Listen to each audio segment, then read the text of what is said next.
what are different types of treatments that you would recommend? For infantile hemangioma, there's still a place for watchful waiting and allowing Mother Nature to regress the lesion.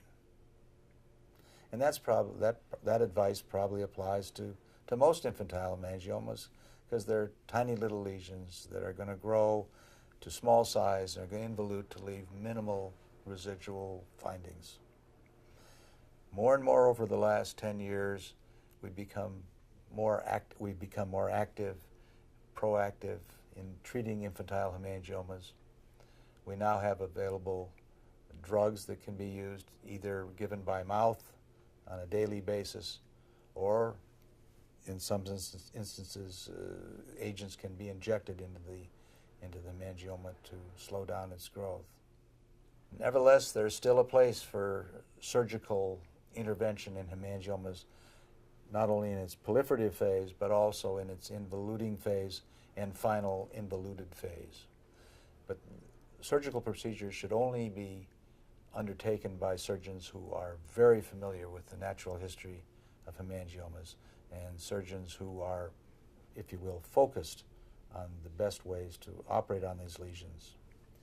In terms of intervention for vascular malformations, probably the most common would be laser therapy for capillary malformations. For slow flow malformations, the venous and lymphatic lesions, sclerotherapy is frontline treatment. Sclerotherapy means injecting an irritating drug or chemical directly into the lesion through a needle to cause an inflammation to try to shrink the lesion. For fast flow lesions, arterial venous malformations and arterial venous fistulae, the treatment is primarily interventional, that is, an injection of material into an artery, sometimes directly into the lesion, to try to control it.